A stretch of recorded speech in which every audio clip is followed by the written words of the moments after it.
شروع اللہ کا نام لے کر جو بڑا مہربان نہایت رحم والا ہے۔ اور جب ہم نے بنی اسرائیل سے وعدہ لیا کہ تم اللہ تعالیٰ کے سوا دوسرے کی عبادت نہ کرنا اور ماں باپ کے ساتھ اچھا سلوک کرنا، اسی طرح قرابت داروں، یتیموں اور مسکینوں کے ساتھ اور لوگوں کو اچھی باتیں کہنا، نمازیں قائم رکھنا اور زکوٰۃ دیتے رہا کرنا، لیکن تھوڑے سے لوگوں کے علاوہ تم سب پھر گئے اور منہ موڑ لیا۔ اور جب ہم نے تم سے وعدہ لیا تھا کہ آپس میں خون نہ بہانا، قتل نہ کرنا اور آپس والوں کو جلا وطن نہ کرنا، تم نے اقرار کیا اور تم اس کے شاہد بنے،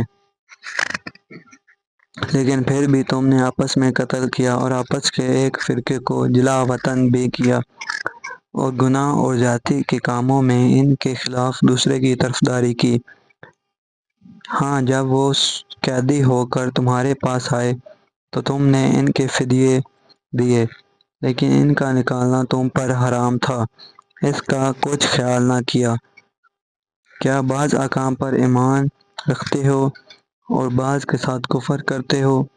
تم میں سے جو بھی ایسا کرے، اس کی سزا اس کے سوا کیا ہو کہ دنیا میں رسوائی اور قیامت کے دن سخت عذاب کی مار، اور اللہ تعالیٰ تمہارے اعمال سے بے خبر نہیں۔ یہ وہ لوگ ہیں جنہوں نے دنیا کی زندگی کو آخرت کے بدلے خرید لیا ہے، ان کے نہ تو عذاب ہلکے ہوں گے اور نہ ان کی مدد کی جائے گی۔